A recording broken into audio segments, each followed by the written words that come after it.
I would say it's the lack of growth that men are having an issue with. Women think they're growing, but they're actually going backwards.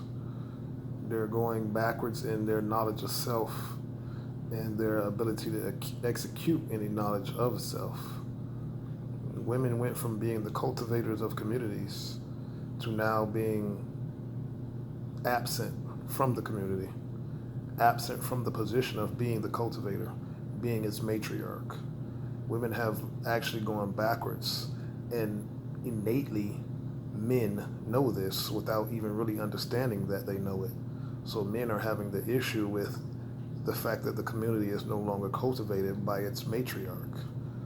Uh, the women don't even understand that they've been tricked into removing themselves from their most powerful position on earth. The cultivators of man, the cultivators of children, the cultivators of thought, the cultivators of health, the cultivators of what the community looks like when one walks out the door.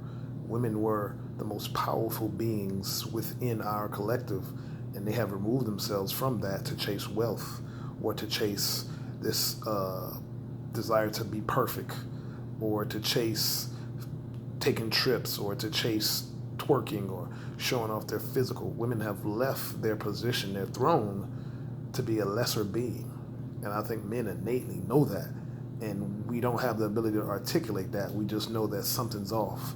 So we're at women's necks and we're coming at them from all these angles that most women can combat because it has no real validity.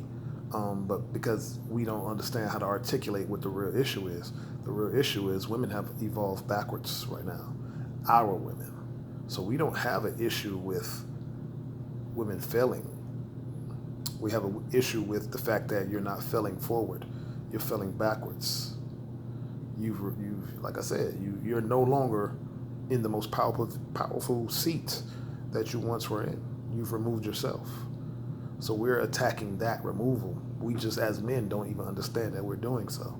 And most of our women are lost in the sauce and they don't even understand that they've lost their power.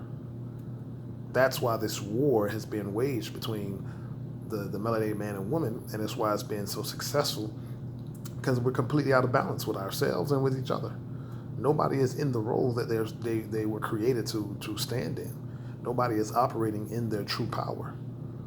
Um, just by removing the woman, you've knocked the man away from his position because his position was that of protecting the woman and giving her something to guide and cultivate.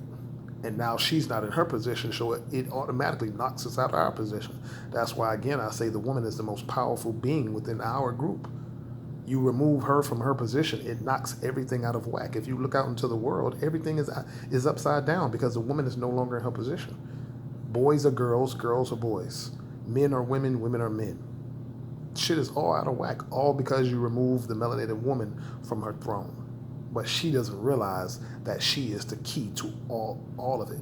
She doesn't realize her going back into the position of matriarch is the key. She doesn't realize removing herself from the corporate world, removing herself from the outer world and going back to the inner world and then building outward from the inner world is the true position that she's supposed to be in. And if you tell a woman that, they think you're trying to stifle them. They think you're trying to hold them back from something. Hold you back from what? From being the cultivator of all man, women, and child? Being the cultivator of all that you survey? Being the true ruler? Being the matriarch? Being the engine that keeps everything running in its proper balance? But that's just my perspective.